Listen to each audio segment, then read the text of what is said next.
Buenas tardes a todos, bienvenidos. Antes de empezar me gustaría dar las gracias y felicitar a la organización por esta magnífica jornada, una jornada marcada en un tema, pues cada vez veo menos, un tema que es fundamental para todos hoy en día, para todo el planeta, que es el cambio climático. Dentro de esta jornada, la sesión de hoy, antes Hilario ha expuesto con total rigor el análisis que ha hecho del potencial, que es fundamental analizar, de las diferentes grandes presas de la isla de Gran Canaria. Y ahora yo voy a hablar de un caso concreto. Voy a hablar de un caso que nació hace muchos años. Juan Ismael contaba antes que el anterior gerente, el primer gerente del Consejo Insular de Aguas, estuvo aquí en el año 2011 hablando de lo que era en aquel momento Chira-Soria, que ya ahora veremos que ya no es Chira-Soria tampoco, que es Salto de Chira, porque es el aprovechamiento hidroeléctrico completo entre los dos embalses generados por las presas de Chira y de Soria. Y alegría estar aquí hoy por dos motivos fundamentales. Yo soy de Telde, he coincidido aquí con un antiguo profesor mío, lo cual siempre es una alegría. Y el segundo motivo, estamos en la casa de León y Castillo. León y Castillo, Juan de León y Castillo concretamente, ingeniero de caminos, conocido por su gran trayectoria y el gran desarrollo de la isla de Gran Canaria, con lo cual estar aquí con ustedes hoy hablando de un proyecto de ingeniería civil de máxima tecnología y puntero a nivel mundial, pues es realmente una alegría. Voy a dividir la presentación en ocho partes. Voy a empezar con una pequeña introducción, en la que voy a hacer una pequeña situación del contexto actual en el que estamos, basándome en las palabras de Hilario, aprovecharé algunos de sus comentarios, para luego posteriormente avanzar en la singularidad del concepto. Este aprovechamiento hidroeléctrico, dicho así tal cual, lo desarrollaremos durante la presentación, no es una central de generación. Salto de Chira no genera electricidad. Veremos por qué a lo largo de la presentación. Entraremos en las tripas de lo que es el aprovechamiento hidroeléctrico, seguiremos con lo que son sus modos de funcionamiento, por qué esta central tiene una patente y es pionera a nivel mundial. Hablaremos de un aspecto transversal que ha sido decisivo para el proyecto y que debería ser decisivo en todos los aprovechamientos de estas características, que es la distribución del excedente. Seguiremos de unos datos adicionales y, como no, la obra empezó esta semana se cumplían 20 meses, quedan 50 para terminar. Vamos a hablar, les voy a enseñar unas fotos de cómo está a día de hoy el estado de ejecución de las obras y finalmente acabaré con unas someras conclusiones, que son esas 5 ideas o 4 ideas con las que me gustaría que nos fuéramos todos de aquí, de la importancia de este proyecto. Hablar de transición energética, hablar de cambio climático, es hablar de emisiones. Me gusta empezar siempre con esta diapositiva. En esta diapositiva, en el eje de abscisas, pueden ver la evolución temporal, de 1880 hasta el 2020.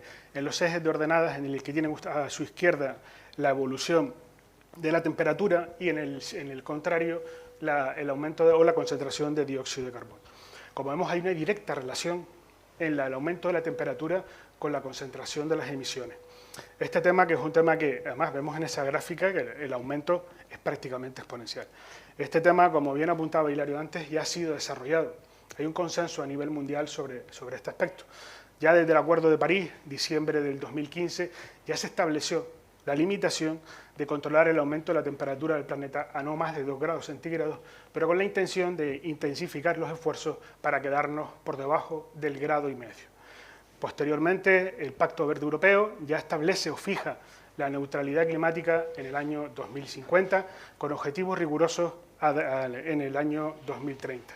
El Pacto Verde Europeo, que actualmente se encuentra en actualización a través de lo que se denomina el Objetivo 55, que todavía establece un aumento de las restricciones para el año 2030. 2030, que lo tenemos prácticamente aquí al lado. En el ámbito español, ya llegando aquí a casa, el Plan Nacional Integrado de Energía y Clima establece también objetivos muy ambiciosos, tanto en el año 2030 como en el año 2050, con objeto de alcanzar la neutralidad de las emisiones en el año 2050. Y si nos acercamos todavía un pelín más a casa, llegamos aquí al Gobierno de Canarias, y el Plan de Transición Energética ya establece la descarbonización en el año 2040. Eso es dentro de 16 años y un poquito más. con lo cual tenemos que trabajar para conseguir reducir estas emisiones. Lo que no hagamos en adaptación del cambio climático, lo que no hagamos en mitigación, perdón, lo vamos a tener que hacer en adaptación, no nos queda otra. Aterrizamos en Gran Canaria. El 90% de nuestro territorio presenta riesgo alto o muy alto de desertización. Los incendios, las calimas y las sequías cada vez son más frecuentes. De esto, con el verano que llevamos, yo creo que esa frase habla por sí sola. Hasta principios de esta semana estamos sufriendo una calima que prácticamente nadie recuerda, una situación de este verano sin precedentes. Y esto nos afecta directamente a nosotros, que somos una isla, con el aumento del nivel del mar. Aumento del nivel del mar que en determinados puntos de la playa de las Canteras, y dependiendo de la época del año, los retrocesos de la playa alcanzan valores métricos. Bien, sabemos dónde estamos, sabemos hacia dónde tenemos que caminar, hay un consenso mundial de lo que tenemos que hacer, pero esta es nuestra situación del pasado 21 de septiembre. Esa es la estructura de generación que tuvimos ese día, y como podemos ver, la mayor contribución la tuvo el ciclo combinado y la turbina de vapor, es decir, combustibles fósiles. En torno a las 9 de la noche, cuando teníamos la punta de la demanda, aproximadamente unos 500 megavatios, se estaban emitiendo a la atmósfera. En ese momento, unas 250 toneladas equivalentes de CO2 por cada megavatio hora. Eso es lo que estamos haciendo, aumentando o contribuyendo con esas emisiones de CO2 que lo que hacen es elevar la temperatura del planeta. ¿Alguien se ha planteado alguna vez lo que es una tonelada de CO2? Es una bola así, una bola como esta habitación. ¿Qué es una tonelada de CO2? Pues eso es una tonelada de CO2. 250 como esas se están emitiendo por cada megavatio hora cuando salgamos de aquí esta noche y lleguemos a casa. Vamos a hacer una reflexión todavía mayor. Lo que tienen en la imagen es la ciudad de Nueva York, concretamente Manhattan, y lo que ven en medio es el Empire State Building, un edificio icónico, el del mono cuando se subía a King Kong, es ese edificio, y vemos como todas esas bolas rodean y alcanzan la altura del Empire State. Estos son 150.000 toneladas equivalentes de CO2, que es lo que emitía la ciudad de Nueva York en un día en el año 2010. Si lo comparamos con la isla de Gran Canaria, ¿cuántos días creen ustedes que es equivalente? Es difícil de saber. Equivale a 12 días. Cada 12 días, Gran Canaria emite todas esas bolas de CO2 a la atmósfera. Con lo cual, es evidente que nos encontramos en una situación, en un contexto en el que tenemos que seguir avanzando en lo que llamamos la transición energética, es decir, en la descarbonización de nuestra isla. Gran Canaria, como bien apuntaba Hilario también antes, es un sistema eléctrico aislado. Un sistema eléctrico no está conectado con ningún sitio. Nosotros, la energía que consumimos aquí, se produce aquí. Se produce bien con combustibles fósiles o en la transición, en el momento en el que nos encontramos, a través de energías renovables. Energías renovables que a nosotros, cuando nos reunimos en ámbitos técnicos, decimos que no son gestionables. Pero que no sea gestionable no quiere decir otra cosa que no podemos controlarla. No sabemos cuándo vamos a tener sol, no sabemos cuándo vamos a tener viento y la fluctuación que va a tener a lo largo del día. Eso influye en la carga y en la frecuencia de nuestra red. Y la red hay que mantenerla siempre en un equilibrio muy estricto. Bien, a día de hoy, antes hablábamos en la estructura de generación del pasado 21 de septiembre, que teníamos una punta de demanda cuando lleguemos a casa esta noche de unos 500 megavatios. A día de hoy hay instalados 360 megavatios renovables. Y la tendencia, sabemos cuál es, seguir creciendo en esa instalación renovable. A todos nos suena ya la eólica offshore, que la estamos escuchando recientemente. Eso será muchísima energía renovable que hay que gestionarla. Hay que gestionarla porque el sistema eléctrico es como mantener al elefante encima de esa cuerda. Le podemos dar pequeñas variaciones, ya sea en la carga, o sea, en la generación o en la demanda. Pero como le demos tirones muy fuertes, el elefante se nos cae de la cuerda. ¿Y qué pasa si el elefante se cae de la cuerda? Que entramos en un cero eléctrico o un apagón como conocemos. Esto ocurrió quitando el accidente de La Gomera, fueron los incidentes que han tenido, los problemas que ha tenido la isla de Tenerife en el año 2019 y en el año 2020. Con lo cual es una situación que conocemos. ¿Cómo hacemos esa variabilidad gestionable? Es decir, ¿cómo la podemos controlar? ¿Cómo podemos hacer que esa energía en todo momento sea energía que podamos aprovechar y que, como apuntaba también Hilario antes, no se pierda en ningún momento, es decir, no tengamos vertido. Pues eso se consigue con almacenamiento, con muchísimo almacenamiento. El Plan de Transición Energética del Gobierno de Canarias establece 3 líneas en su estrategia de almacenamiento de lo que es el almacenamiento a nivel usuario, el que podemos realizar en cualquier edificio o en cualquier vivienda en la que podemos vivir cada uno de nosotros, el almacenamiento asociado a las subestaciones eléctricas, este también es almacenamiento detrás del contador, behind the meter, que son almacenamientos que se solucionan con grandes baterías electroquímicas de cualquiera de las tipologías que hay en el mercado a día de hoy. Pero el eje de la transición, el eje del almacenamiento, es el almacenamiento hidráulico, o lo que conocemos como almacenamiento por bombeo. Y no es casualidad. No es casualidad que el Gobierno de Canarias apueste por esa tecnología, no es casualidad que el aprovechamiento hidroeléctrico Salto de Chira esté en ejecución. El 96% de energía que se almacena a nivel mundial es almacenamiento hidráulico, almacenamiento en centrales hidroeléctricas. Por lo que hablábamos antes, el sistema eléctrico necesita flexibilidad, necesita robustez, y eso lo proporcionan las máquinas síncronas, que son aquellas máquinas que giran a la frecuencia de la red y permiten asumir variaciones tanto en la demanda como en la generación. Sabemos lo que tenemos que hacer, sabemos cuál es la ruta que tenemos que seguir, pero si ponemos en una línea temporal lo que ha ocurrido, el primer gerente del Consejo estuvo aquí hablando de este proyecto en el año 2011. En el año 2011 licitamos la concesión, eso empezamos trabajando además incluso con Carmelo Santana, que es el actual gerente del Consejo. Trabajamos en esa licitación, trabajamos en ese pliego, publicamos y adjudicamos esa concesión. Con un único licitador que tuvo esa concesión, que fue Endesa, esa publicación, y adjudicamos ese contrato. Endesa, esa concesión, perdón, se pone a trabajar y en el año 2012 nos entrega un primer proyecto que ya se adaptaba a los criterios de la licitación. Un primer proyecto de una central de generación, una central que participaba de lo que se conoce como el arbitraje, vender energía en los precios que interesa y comprar energía en los precios que les interesaba también. Pero claro, sigue pasando el tiempo y en el año 2013 se publica la Ley 17/2013, que tiene por objeto 3 funciones principales: dar garantía de suministro, seguridad del sistema e integrar esa energía renovable que no es gestionable. Y cumpliendo estas funciones, la central tiene que tener un titular. El titular es Red Eléctrica de España, que es el operador del sistema eléctrico en todo el territorio nacional. Bien, pues fruto de esa ley, lo que condiciona a la concesión, nos ponemos a trabajar y en el año 2015 Red Eléctrica se subroga en la concesión administrativa. De tal forma que hemos hablado de una función diferente a lo que es un generador. Ya estábamos hablando de una central que es más bien un almacenamiento con unas funciones específicas frente a la solución inicial, que era una central de generación. Fruto de ese trabajo inicial, en el año 2016, Red Eléctrica entrega lo que se conoce como el proyecto reformado, que es el primer proyecto del aprovechamiento hidroeléctrico adaptado a sus funciones.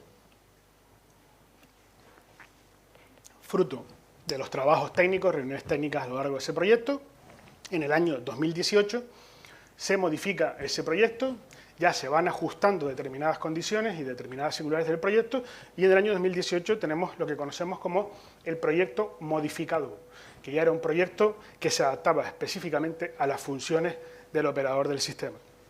Seguimos trabajando con ellos, surgen determinados problemas en la tramitación ambiental y, fruto de esa tramitación, en el año 2020 se inicia la tramitación de lo que conocemos como el Modificado 2, que es el proyecto que además actualmente se encuentra en ejecución. Este proyecto Modificado 2 se entrega a tramitación en el verano del año 2020 y posteriormente en el año 2021 obtiene declaración de impacto ambiental, autorización administrativa y declaración de utilidad pública. En ese momento, conforme a lo que establece la concesión administrativa, Red Eléctrica solicita la aprobación de ese proyecto, teniendo todos los títulos habilitantes, y desde el Consejo Insular de Aguas aprobamos en el ámbito de la concesión el proyecto Modificado 2, conocido coloquialmente como el proyecto referencial. Fruto de esa tramitación, el pasado 17 de febrero del año 2022 iniciaron las obras que luego veremos más adelante. Bueno, pues con ese escenario, aunque ha sido largo, una tramitación bastante compleja, esta es la realidad con la que nos encontramos a día de hoy. La contribución que realizaron las energías renovables durante el año 2021, a principios del 22, estaban en torno al 20%, eso ha subido un poquito más durante el año pasado, estamos ligeramente por encima del 24%, pero ya nos permite poner sobre la mesa que con los beneficios que aporta este proyecto, en el año 2027, más de la mitad de la energía que se consuma en la isla de Gran Canaria, en el uso final, será de origen renovable. Esto es todo un reto para un sistema eléctrico aislado. Tenemos que tener siempre muy presente eso. No tenemos interconexión con ningún sitio, somos un sistema eléctrico más vulnerable que, por ejemplo, el sistema eléctrico peninsular. Eso es el embalse de Soria, y al fondo la presa de Soria. Soria tiene una altura resistente de 132 metros y 120 sobre el cauce. Sí, no parece que sea tan alta, pero no hay ningún edificio en la isla de Gran Canaria que sea más alto que la presa de Soria. Pues esta es una imagen de finales del año pasado y como vemos el embalse prácticamente vacío. Bueno, pues ¿cómo nos planteamos desarrollar un aprovechamiento hidroeléctrico si tenemos esa irregularidad en las aportaciones para poder garantizar que la central pueda estar operando? Porque tener una central para que no esté operando, pues algo más tendremos que hacer. Bueno, para eso, fundamentado en el esquema clásico de un aprovechamiento hidroeléctrico, un depósito inferior, un depósito superior y un circuito hidráulico que lo que hace es conectar esos dos embalses. Dentro de la licitación de la concesión, por allá en el año 2011, se establecía como obligación concesional la necesidad de ejecutar una planta desaladora a nivel del mar. Una planta desaladora que tiene tres funciones principales: contribuir en el llenado inicial del embalse, reponer las pérdidas anuales de evaporación e infiltración y finalmente generar un excedente de agua a favor del titular de la concesión, que en este caso es el Consejo Insular de Aguas del Cabildo de Gran Canaria. Volveremos a insistir en esto más adelante en la presentación porque es un aspecto realmente importante. Bueno, vamos a aterrizar ya sobre el proyecto. El proyecto, conocemos la isla de Gran Canaria, se desarrolla a lo largo del barranco de Arguineguín, en la zona suroeste de la isla de Gran Canaria, y el proyecto tiene dos zonas principales, o dos infraestructuras, dos elementos principales. El primero de ellos, a nivel del mar, justo en la parte inferior de la imagen de la derecha, tenemos el complejo de desalación. Esa infraestructura que capta agua del mar, le separa las sales y obtenemos dos tipos de fluido. Un fluido con las necesidades con las que hemos diseñado la planta desaladora para subir hacia el embalse de Soria, y otro fluido cargado de sales que se devuelven nuevamente al mar a través de lo que conocemos como un emisario submarino. En el entorno entre las presas de Chira y de Soria tenemos lo que es el aprovechamiento hidroeléctrico en sí, es decir, la conexión hidráulica de esos dos embalses para poder mover el agua entre un embalse y otro embalse. Y esas dos infraestructuras quedan conectadas por otros dos tendidos. El primero, la línea de evacuación de la planta desaladora hacia el embalse, y el segundo, la línea de evacuación de la electricidad producida en el aprovechamiento hidroeléctrico. La planta desaladora se ubica en la zona de la desembocadura del barranco de Arguineguín, en la zona del Pajar. Esa es la implantación que tiene. Luego veremos fotos de cómo avanza la ejecución de la planta desaladora y podemos ver con claridad las líneas rojas y verdes, la conducción de captación y el posterior vertido de la salmuera nuevamente al mar. Y la línea celeste que sale hacia arriba es la impulsión de lo que conocemos como agua producto. El agua que hemos dimensionado, que hemos programado para que se adapte a las necesidades que necesitamos, que en este caso concretamente es agua para el riego agrícola. Vamos al entorno entre las presas y esto es la planta de lo que conocemos como el aprovechamiento hidroeléctrico, el circuito hidráulico. En la parte izquierda de la imagen tienen presa y embalse de Chira y en la parte derecha de la imagen presa y embalse de Soria. Y como vemos quedan conectados. Esto, como apuntaba antes Hilario, es de libro. Tenemos un desnivel de más de 300 metros en 2,3 kilómetros de longitud. Es un aprovechamiento hidroeléctrico o un diseño realmente de libro. Y en el centro de la imagen tenemos la caverna, que es la instalación en la que se ubican los grupos binarios, en este caso son grupos binarios reversibles, para poder realizar todo lo que es la turbinación y el posterior bombeo. Si analizamos el perfil Vemos que es un perfil clásico, como el que figuraba dentro de la concesión administrativa, obras de toma y pozos de compuertas en ambos embalses y conducciones en el lado de alta presión, la galería de presión, de aproximadamente 1 kilómetro y 5 metros de diámetro, para dar continuidad con la conducción forzada, que es un pozo de 4 metros de diámetro, que ya da llegada al distribuidor y entra en la aproximación a los grupos binarios. Del mismo modo, en el lado de la aspiración, desde el pozo de compuerta tenemos una conducción de aspiración de más de 1.150 metros, que da acceso también a los grupos en el lado de baja presión. Los grupos, esas conexiones hidráulicas llegan a lo que hemos denominado, lo que conocemos como la caverna, que está dividida en dos partes diferenciadas: caverna de grupos y caverna de transformadores. Y en el medio pues tenemos una pequeña sala de control, pero recordemos que todo esto se opera hoy en día de forma remota. Y a diferentes alturas tenemos distintas plataformas en función de los equipos o las instalaciones con las que se equipa todo el aprovechamiento hidroeléctrico. Esta es una imagen del interior de la caverna, concretamente de la caverna de los grupos, la planta de la válvula, donde podemos ver 4 de las 6 turbinas con las que se equipa el aprovechamiento hidroeléctrico. Justo en el lado de alta presión, en la parte inferior, tenemos ahí a la llegada, antes de la cámara espiral, pues la válvula esférica de protección de la turbina, y en el lado de la baja presión las compuertas de paso circular y asiento plano, que son también el cierre de la conducción de aspiración. Si subimos un poquito, una planta superior, llegamos a la planta plataforma, que es la imagen clásica de una central hidroeléctrica, que lo que vemos es simplemente la tapa del generador. ¿Cómo se llega a esa caverna?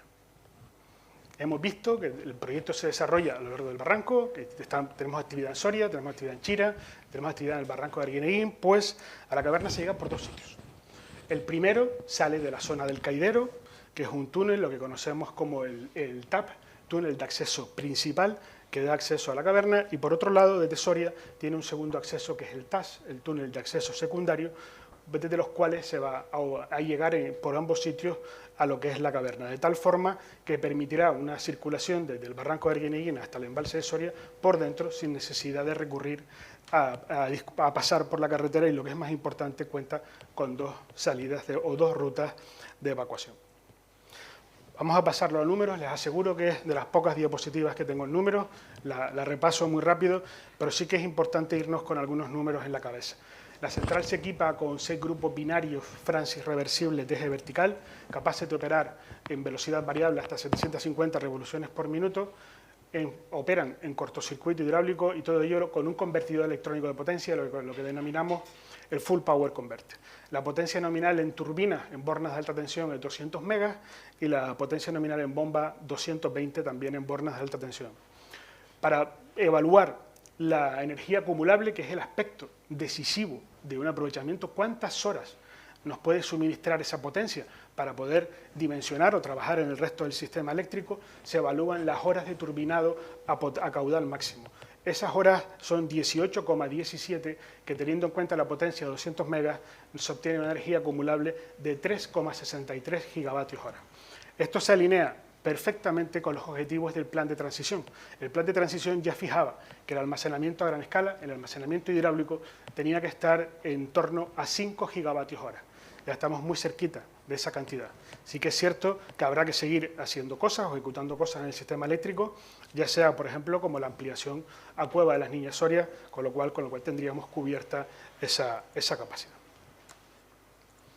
Bueno, ya hemos visto que es necesario mover el agua entre esos 2 embalses. En este caso sí hemos utilizado los CFDs, el cálculo con CFD, resolver numéricamente las ecuaciones de Navier, precisamente para evaluar el comportamiento del diseño hidráulico de ese distribuidor a la llegada de los grupos en sus 2 modos principales, el de turbinación y posteriormente el de bombeo. Y vemos como el reparto de caudales dentro de ese distribuidor es óptimo para las funciones que esperamos. Pero es que además la central tiene un funcionamiento adicional. Hemos hablado, volvemos a recordar otra vez, que esta central tiene 3 funciones principales: garantía de suministro, seguridad del sistema y la integración de energía renovable no gestionable. Para dar esa flexibilidad y esa rapidez a la central, trabajo y diseño que cuenta con una patente, la central es capaz de operar en cortocircuito hidráulico.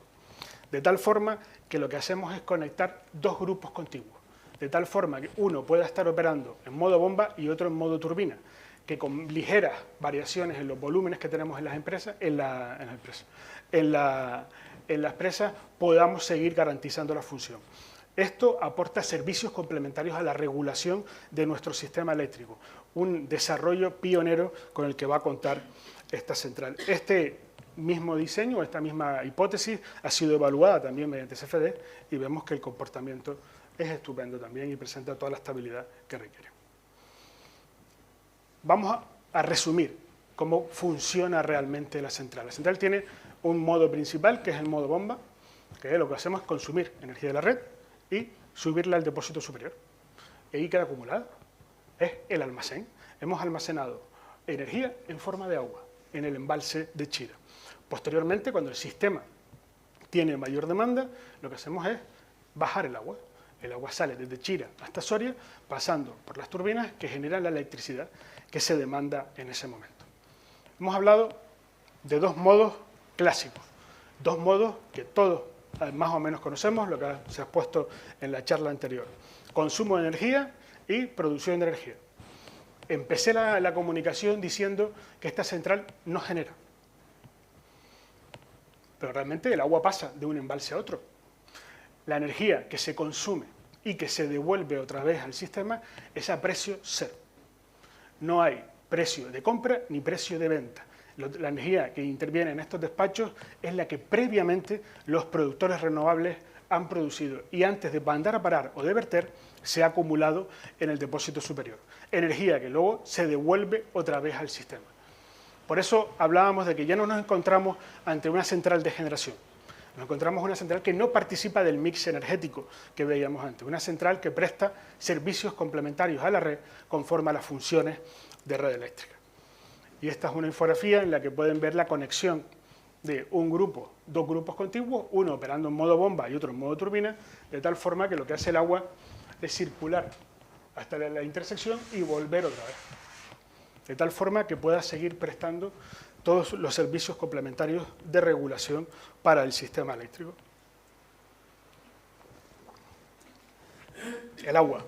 Hablábamos de la importancia de la oportunidad de ejecutar una planta desaladora que se ejecuta además como obligación concesional dentro de la concesión otorgada por el Consejo Insular de Aguas. Bueno, pues esta planta, como hemos visto anteriormente, tiene tres funciones: llenar, reponer pérdidas y genera un excedente a favor del Consejo Insular de Aguas del Cabildo de Gran Canaria. Este excedente son 750.000 metros cúbicos anuales.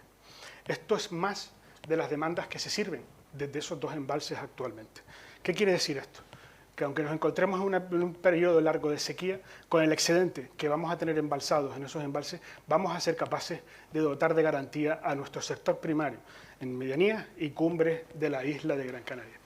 Pero es que es más, este volumen se suma al volumen de regulación, es decir, a la función que realizan esos embalses, de tal forma que las aportaciones de lluvia que vayamos teniendo se irán sumando a esta cantidad, con una gran ventaja, y es que la reposición de las pérdidas para poder garantizar la operación hidroeléctrica la va a soportar Red Eléctrica en todo momento. Eso quiere decir que nuestro volumen o la disponibilidad de nuestro volumen se aumenta en el tiempo. Por eso, teniendo en cuenta esa gran ventaja que vamos a tener a futuro y que hay dos aspectos que son muy importantes dentro de un aprovechamiento hidroeléctrico, de tal forma que comparte en los embalses con el Cabildo. Estos dos embalses van a ser embalses multiuso. El Cabildo va a regular aportaciones, el Consejo Insular de Agua regula sus aportaciones para atender a las demandas y Red Eléctrica aprovecha la ventaja física de tener dos embalses a diferente cota. A ellos les interesa diferencia de cotas, que es el potencial para poder producir, devolver energía y captarla del sistema eléctrico. Bueno, pues lo que hemos hecho es definir cómo podemos gestionar ese excedente. Ese excedente lo tenemos en el complejo entre Chira y Soria. Desde ahí, aprovechando parte de redes existentes y ampliación, podemos llegar hasta el embalse del Mulato. Desde el embalse de Chira, con la impulsión actual hasta Cruz Grande, llegamos a toda la zona de Tunte a través de la balsa del Sequero. Esa instalación está ejecutada, es existente. Y además planificamos bombear agua hasta el Serrador. El aserrador es un sitio estratégico, donde construyendo un depósito de unos 20.000 metros cúbicos dotamos de la regulación necesaria de esa zona, porque ya desde ahí el agua circula por gravedad hasta la zona de Tejeda y Artenara. Y desde el mismo aserrador elevar agua hacia las instalaciones del Cabildo en el Corral del Junco, otro punto estratégico por altura desde el que el agua puede llegar al embalse de Cuevas Blancas y abastecer a toda la zona de Valsequillo y llegar también al barranco Guiriguada. De tal forma que vemos como esa posición estratégica, agua a 900 metros de altura, nos permite dotar de garantía de riego, algo histórico para toda esa zona. Cuando tanto el consejero como que el gerente como yo nos reunimos con los agricultores, ellos comparan esta situación con la puesta en marcha de la primera planta desaladora en la capital para atender a las demandas de abastecimiento urbano. Es algo realmente histórico. Aprovechando que teníamos que actuar, recordamos planta desaladora a nivel del mar, aprovechamiento hidroeléctrico entre los dos embalses, aprovechando esa necesidad, desde la tramitación del proyecto, en su último modificado 2, se incorpora lo que conocemos como una senda peatonal, que es una vía para que los vecinos puedan desplazarse a lo largo de los diferentes núcleos de población. Cuando empezamos a tramitar el primer proyecto, en su momento en el año 2015, era una de las demandas que más recibíamos de los vecinos, de que realmente les es arriesgado muchas veces desplazarse por los diferentes núcleos de población, ya que actualmente lo hacen a través de la carretera. ¿Qué obras vamos a ejecutar en Soria? Luego vamos a ver esta misma foto del estado actual de las obras. Lo que vemos en pantalla es el embalse de Soria, con el nivel medio que tendrá en explotación, y al fondo vemos el edificio que constituye el edificio de control y pozo de compuertas del circuito en el embalse de Soria. Y lo que vemos a media ladera es el camino que da acceso a esa plataforma, lo que conocemos como plataforma inferior. En la imagen de la derecha vemos la misma implantación, pero con un nivel medio del que suele tener el embalse, que por desgracia es casi siempre muy bajo.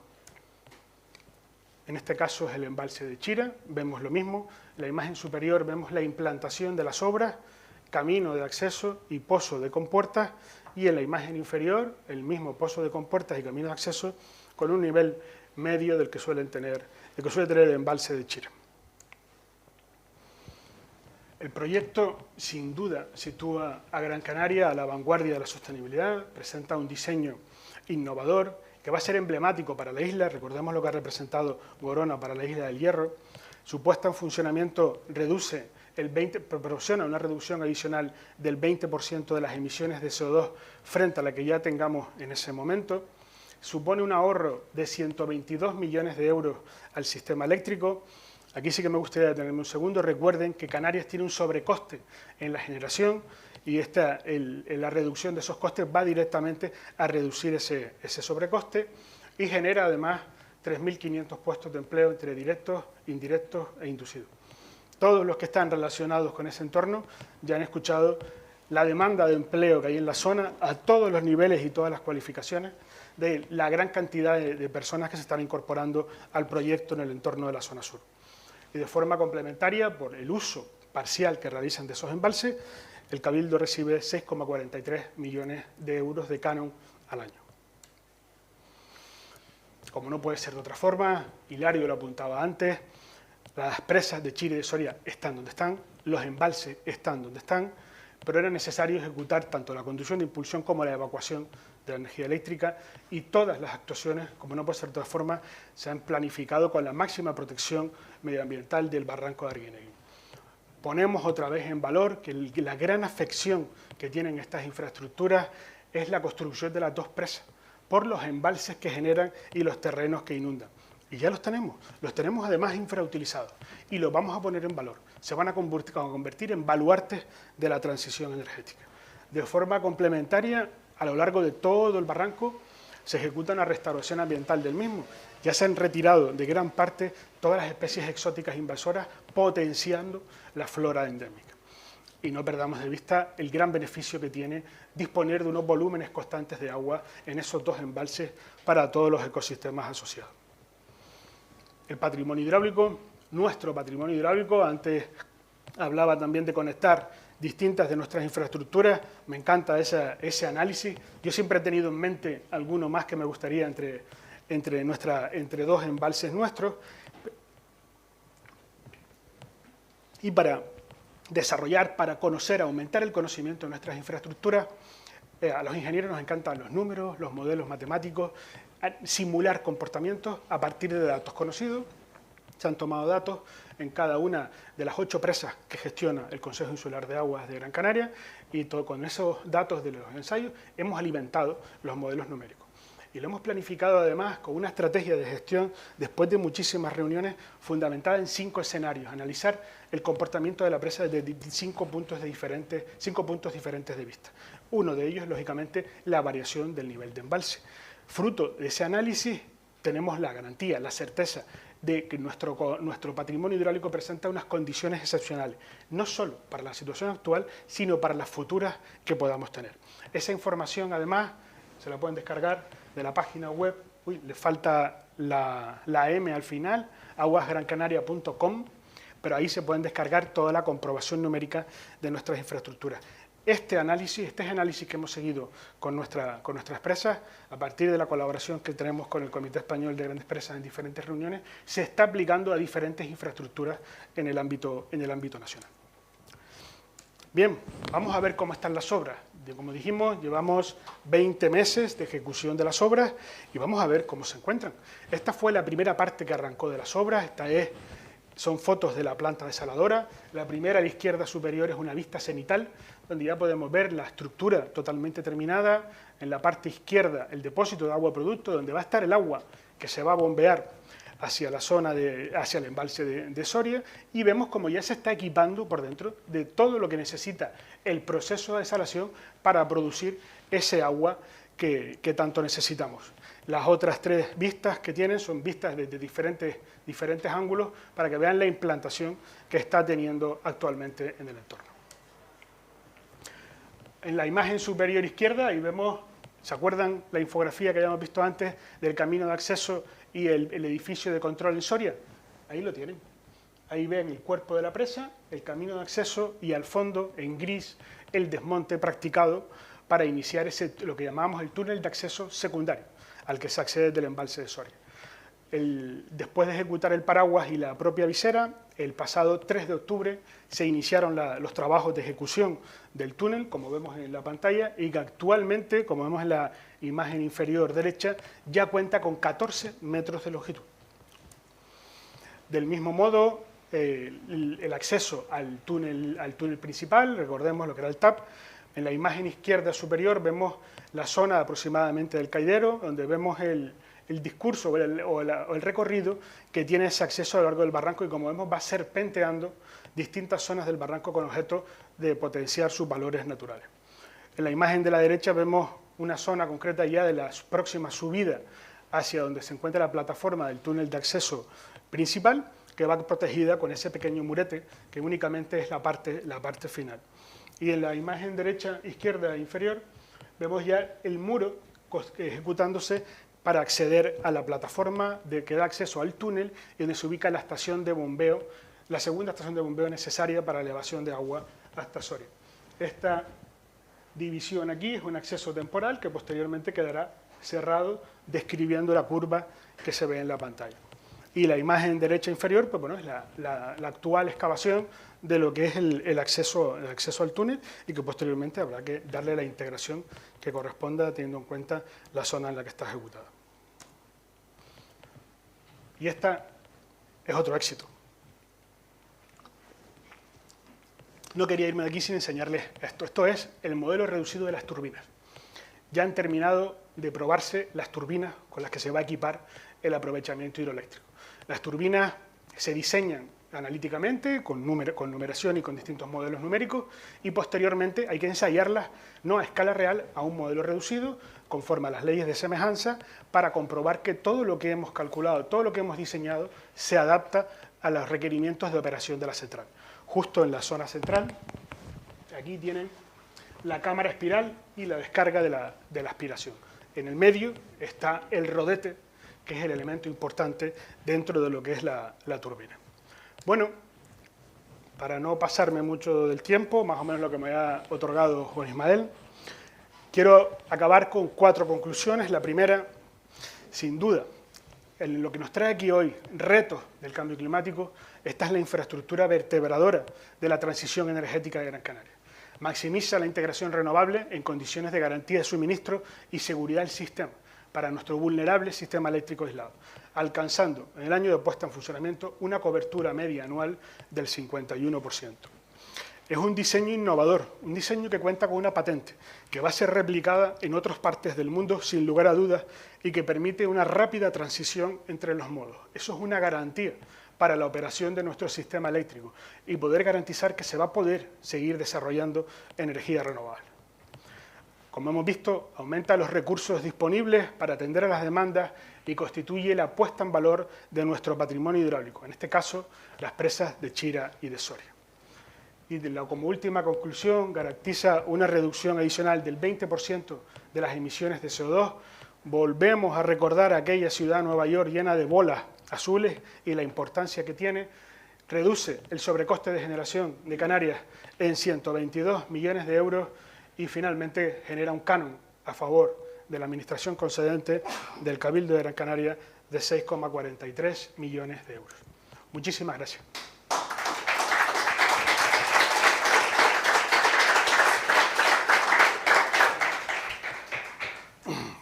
Sí, el momento de preguntas. Bien. Hola, buenas tardes. Hola. Muchas gracias por la ponencia. A todo esto, en ningún momento he escuchado que que el diseño innovador que presenta el proyecto Chira Soria o el Salto de Chira haya respetado lo que es el patrimonio cultural canario, que por ley, la ley 11/2019, exige que se garantice la no afección al patrimonio cultural canario. Donde se están haciendo hoy en día las obras, ya las hemos visto ahí en todas estas imágenes, ya podemos contar con más de 40 bienes etnográficos afectados. Yo me pregunto que dónde está ese informe o ese estudio que se le pedía a Red Eléctrica de España que garantizaba la no afección al patrimonio cultural canario para poder hacer estas obras. Usted ya comentó en su momento, al principio de la charla, que tenían todo lo que era los títulos, pero en esos títulos yo tengo por aquí lo que es el BOE 318, que comenta que tenían que haber hecho, antes de comenzar las obras, el estudio pormenorizado del patrimonio cultural, que garantizara la no afección a este patrimonio cultural. Entonces, si usted me puede explicar dónde está ese estudio, a día de hoy, por qué están esos bienes afectados. Esto, por ejemplo, es la zona del bancal, la zona de estación de bombeo, donde es un bancal, ahí han roto toda una acequia, el bancal, las veredas de transición, donde nuestros antepasados llevaban a sus fallecidos hasta Tunte. En Soria tenemos todo el caserío de Soria afectado, veredas, bancales, casas cuevas, bienes etnográficos, todo lo que es los bienes etnográficos que no puedo estar citando aquí para no cansar. Entonces, esa es mi pregunta, por favor.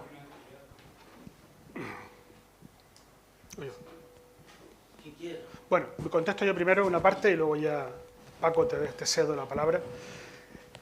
En el ámbito del proyecto hay diferentes actuaciones que se están haciendo, algunas desde el punto de vista de la flora, algunas desde el punto de vista de las aves, y una de ellas concretamente es la del patrimonio, o sea, el patrimonio cultural o los bienes etnográficos. Y se realizan visitas periódicas por las empresas contratadas para desarrollar ese seguimiento, por los técnicos del Cabildo de Gran Canaria, por los técnicos de la FEDAC y por los técnicos de Red Eléctrica y, en este caso, nosotros del Consejo Insular de Aguas de Gran Canaria en la supervisión que realizamos del proyecto. Yo siento discrepar contigo, no hay afección al patrimonio. Bueno, de hecho, le voy a ceder la palabra a... Sí, le voy a ceder la... Le cedo.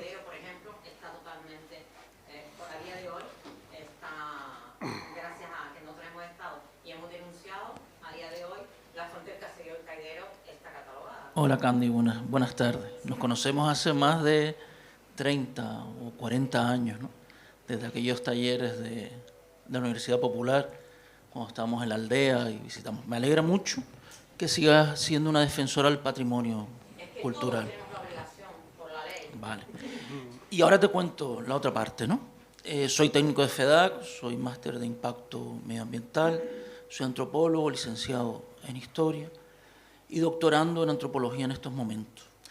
Cuando el Cabildo nos ha requerido a los técnicos, ¿vale?, hemos ido y hemos visitado. La fuente que tú dices, la A5, la que se denomina A5, como fuente como tal, y tenemos otros especialistas aquí, tenemos que tener un dispositivo de captación. Aquello era un manantial, un resumadero, pero aún así lo hemos metido. Hemos hemos visitado todos esos bienes, ¿vale? Hemos incorporado bienes nuevos, tú nos has enviado una solicitud y no, te digo a FEDAC, la que yo te he contestado, ¿no? Y te he enviado las fichas antiguas y las nuevas que se han ido elaborando. Y te digo, como técnico, como profesional, no he detectado afecciones al patrimonio. Vale. Hay algunos bancales, vale, pero hay que ver algunos modelos y hay que ver esos detalles de los bancales, cómo son, vale. O sea, como nuestra isla está llena de bancales, de muchas técnicas más sofisticadas, mejor que de las que hemos visto allí. Los caminos se restauran, los caminos se vuelven a reponer. O sea, si haces un estudio de impacto, si te lees el estudio de impacto, ves como las afecciones al medio y como la restauración que se hace con posterioridad. ¿Vale? El caserío no está tocado, lo visitamos. El caserío de Soria, espérate, déjame hablar, yo te dejo hablar, si no, vamos a hablar. El caserío de Soria lo visité, ¿vale?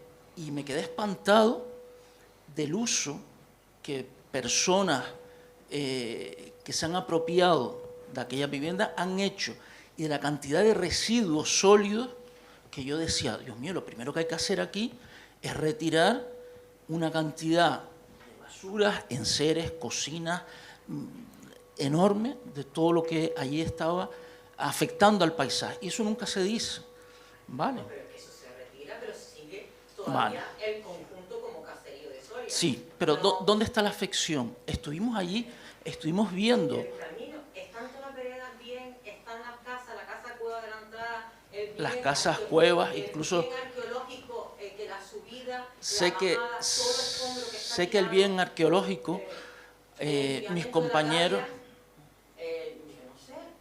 en serio, o sea, es ponernos en duda, ¿vale? Y, vale, muy bien. Antes me hablabas de las denuncias que habían ganado, ¿vale? Tienes mi correo electrónico de FEDAC, mándamelas y las quiero leer.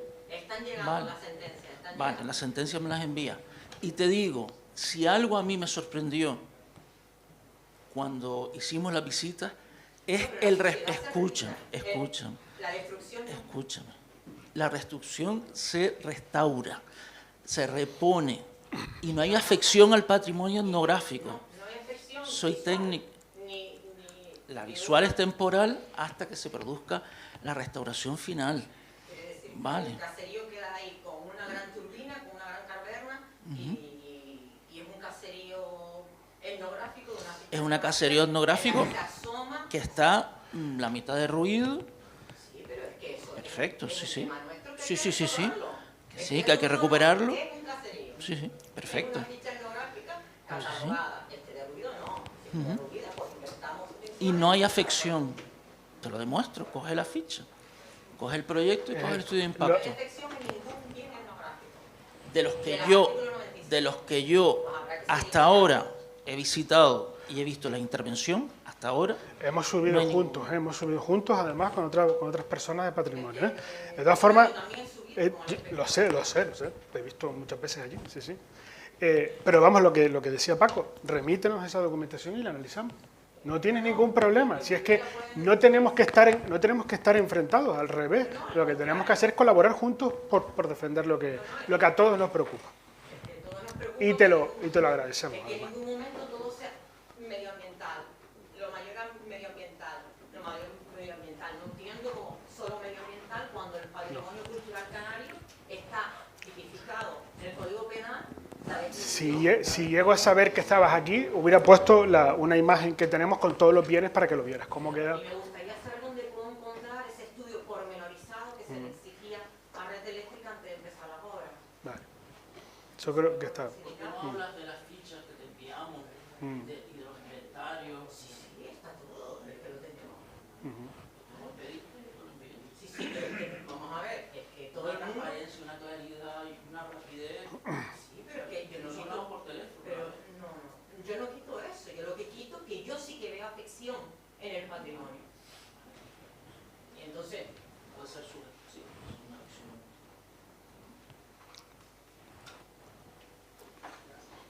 Apartando todo esto, por mi parte quisiera saber 1 megavatio hora, cuánto en ohmos inversa produce metros cúbicos de agua. 1 megavatio hora. En ohmos. Mira, el consumo específico de la planta desaladora, por darte el número al revés, Sí, por del agua puesta en Soria son 3,5 kilovatios metro cúbico. Kilovatio hora metro cúbico. Consumo específico, ¿vale? Esto, yo por lo que leo y por lo que veo, entiendo el patrimonio y todas estas cuestiones.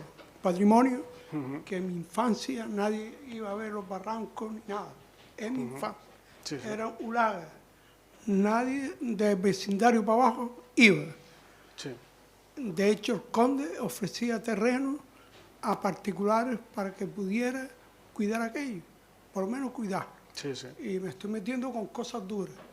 Pero yo hoy considero que si el nivel freático sigue bajando y no hay, como está pasando en la península, que se cree que los ríos van a ser barrancos porque el nivel freático no va a alimentar a los ríos porque el agua ya ha descendido mucho, pues Canarias la veo en una situación muy grave.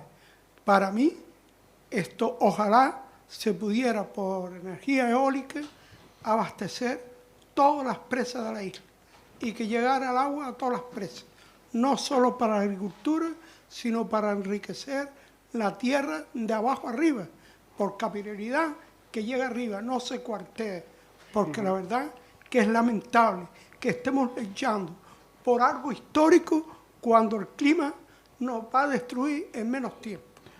Eso es lo que Esa es una reflexión magnífica. Realmente yo al principio al principio de la presentación tenía una diapositiva en la que hablaba de eso, que va en la línea de lo que usted dice.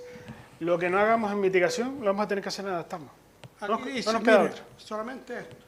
Cuando la ciencia se convierte en una creencia inflexible y dogmática, a menudo se le domina cienticismo. No es ciencia. Esto ocurre cuando se trata a la ciencia como una autoridad absoluta y se rechazan otras perspectivas sin un debate razonable.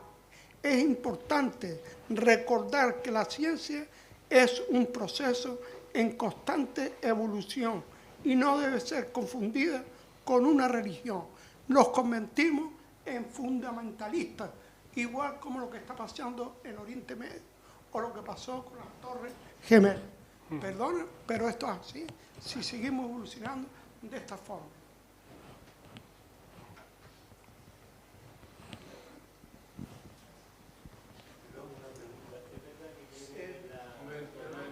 Espera, que el caballero tenía... Buenas tardes, buenas noches. Quería hacerle una consulta. ¿Cada cuántos minutos se supone que suelta la salmuera al mar? ¿O cada cuánto tiempo se suelta la salmuera al mar? En continuo. El control. En control. Vale. ¿Y qué impacto ambiental tiene la salmuera en el mar?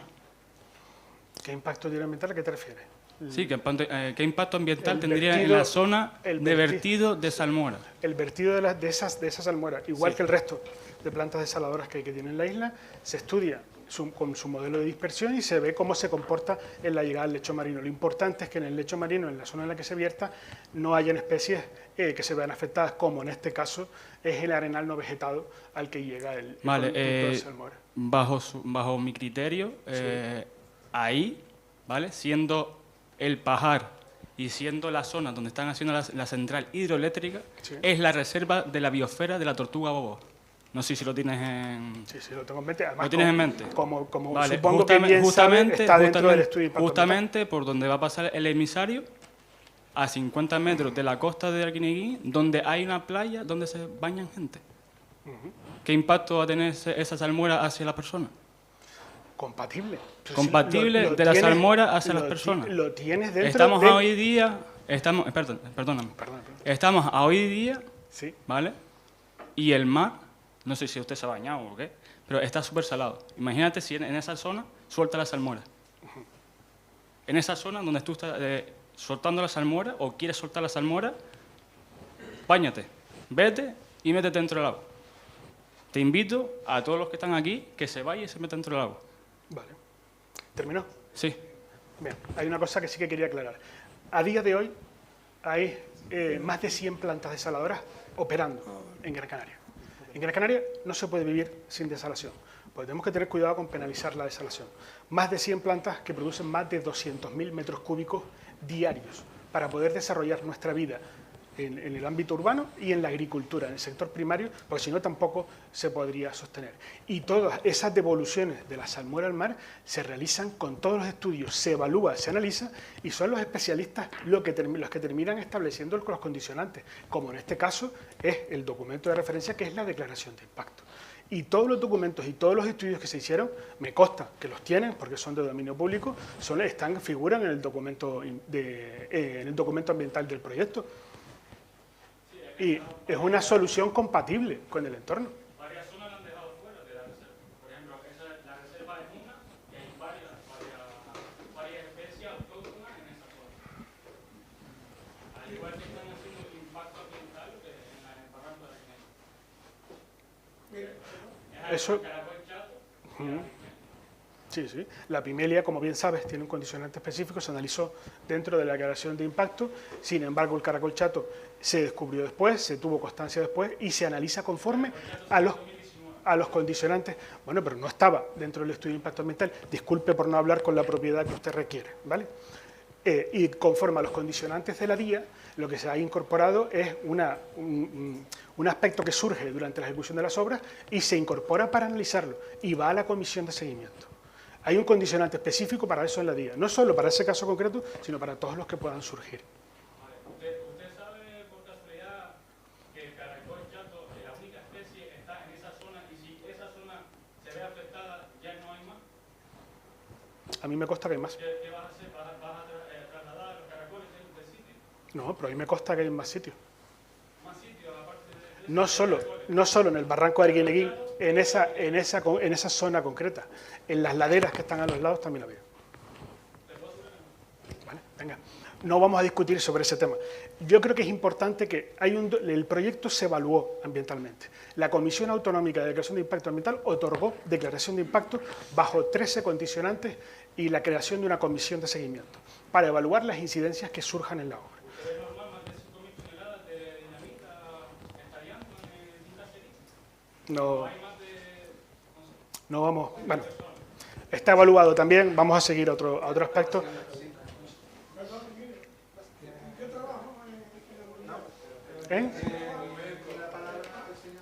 Atendiendo un poco a la pregunta esta, creo que el rechazo de la depuradora y el rechazo de la salmuera con el Venturi, creo que se soluciona ese problema en gran parte, casi en un 90%, creo. Se mejora. Se mejora, lo que quiere decir de que no procede tampoco rasgarnos las vestiduras por la salmuera que están vertiendo al mar la desaladora, que a fin de cuentas hace un beneficio del 100%. No podríamos vivir en Gran Canaria sin desalación. Exactamente. Y la pequeña pregunta que yo quería hacer antes era que tenía entendido de que el agua de las grandes presas llegaba aproximadamente a la zona de Ingenio, un poquito más acá, porque se pretendía en su día llevarla hasta Gáldar, hasta a la zona de Plataneras de Gáldar. ¿Todavía sigue ese proyecto? Sí. Esta red, lo que les he mostrado hoy planificado es llegar hasta esos sitios, porque desde ahí ya interconecta con muchos sitios. Teniéndola en esos 7 embalses que gestionamos nosotros, el agua se puede repartir prácticamente por toda la geografía insular.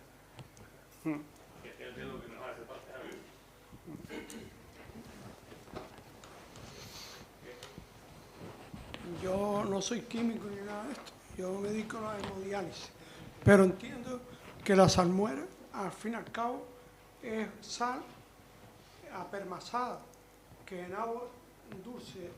El peligro es dejar un tierra, pero en el mar se tiene que diluir, es decir, vuelve a formar parte de la sal que retuviste para separar el agua de la sal. Entonces yo no le veo grandes problemas. Pero a mí lo que me llama la atención es la insistencia en conservar la tierra, cuando hicieron el Jardín Canario, y uno de los que lo hicieron, ingeniero agrónomo, fue el más que trajo insecticida de lo peor, el nemagón. Se trajo en todas las plataneras llegaron a tener racimos, no machangos, sino 60 kilos, gracias al nemagón, que hizo que enriqueciera. Lo que quiero decir que esta isla está contaminada por los mismos que anteriormente quería respetar las plantas canarias. Lo tengo que decir, no puedo decir nombres, pero así fue.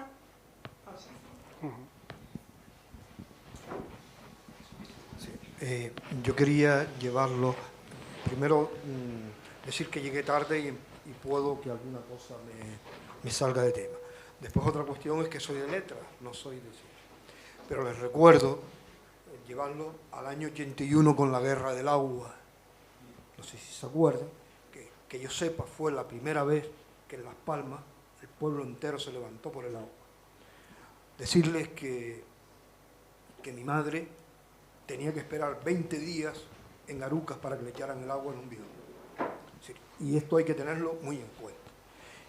Y que si Las Palmas tiene agua hoy es porque el alcalde del momento decidieron que si queríamos tener una industria turística no había otra manera que las potabilizadoras. Fueron las primeras potabilizadoras prácticamente en el mundo.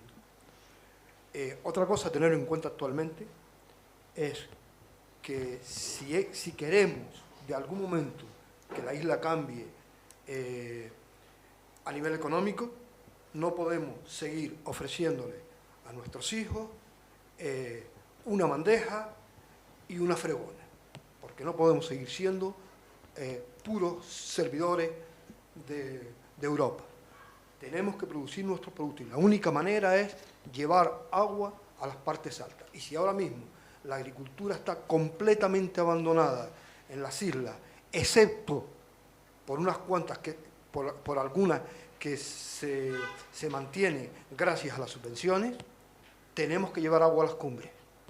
Y a mí me parece que además encima tenemos ya las presas hechas, es decir, los sistemas hechos.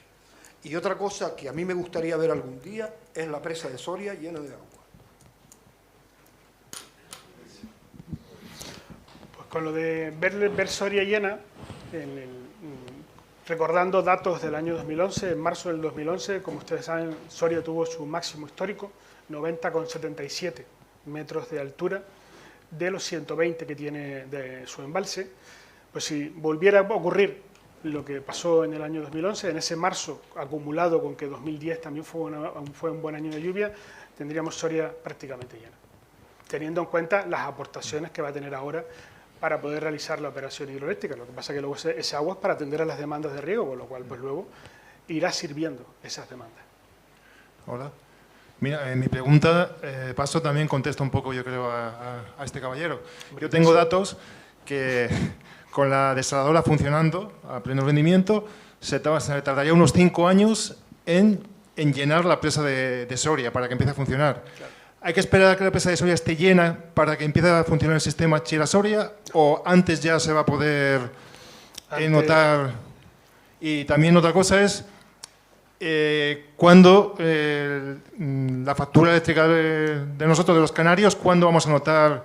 ¿Algún día notaremos ese ahorro o ese beneficio económico, ese canon, se lo va a quedar la empresa, se lo va a quedar la administración o lo vamos a de alguna forma a notar algún día, pues, por lo menos por llevarnos algo positivo, ¿no?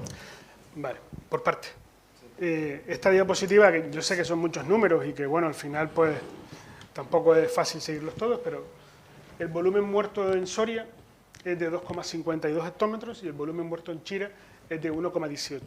Eso quiere decir que son los volúmenes que no son aprovechables desde el punto de vista hidroeléctrico, porque entraría aire dentro de la conducción y no podría funcionar en adecuadas condiciones la central hidroeléctrica. Por encima de esos dos niveles tenemos que tener el volumen de turbinación y bombeo, 4,47, con lo cual si hacemos una suma rápida tenemos 2,52 más 1,18 más el 4,47, pues es algo aproximado a 8 hectómetros. Soria tiene 32 hectómetros.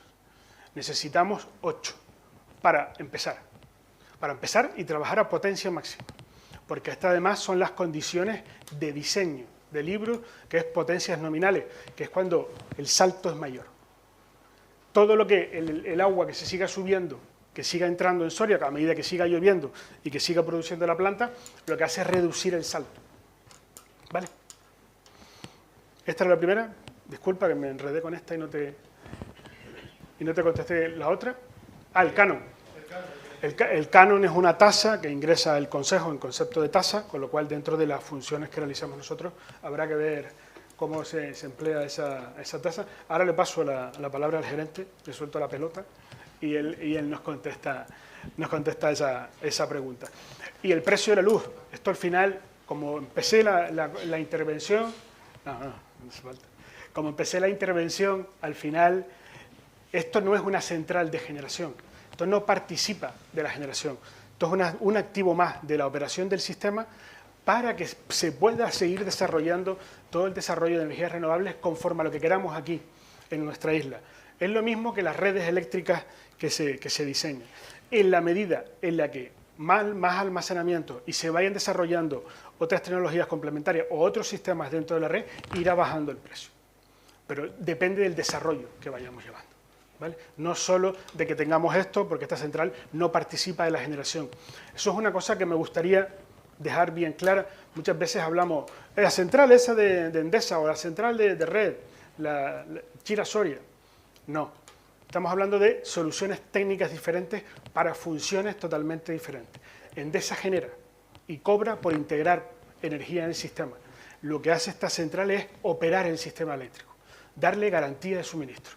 No tiene nada que ver con lo que es un bombeo clásico, por ejemplo, en el ámbito peninsular. Don Carmelo. Aquí quítame el don y dígame cómo está. No, simplemente comentar que evidentemente ese canon que se va a repercutir en base a la concesión administrativa, pues inicialmente lo que está previsto es que esté orientado, digamos, al sector primario, en este caso, ¿no? Ese es el aprovechamiento y evidentemente también pues inversiones incluso en las propias presas, ¿no? Se plantea o se pretende que esa inversión esté dedicada pues a las zonas de cumbres y medianías, ¿no? Que verdaderamente, como alguien apuntaba en un momento determinado, en las situaciones en las que nos encontramos cuando empieza a haber escasez de recursos hídricos, pues inevitablemente hay cuestiones que no podemos nosotros controlar. La producción industrial ha venido para quedarse, tanto desde el punto de vista de la desalación como la reutilización, y gracias a ella pues somos capaces de suministrar el 60% de las demandas de la isla, pero es verdad que hay determinadas zonas en las que no se puede llegar con facilidad, en esas zonas, ¿no? Entonces, todo lo que podamos evidentemente invertir para mejorar las condiciones de los recursos hidráulicos en esas zonas, pues evidentemente irá pues también aprovechando, digamos, el canon que vamos a tener con otras subvenciones y financiaciones, evidentemente, que pueda tener la administración pública.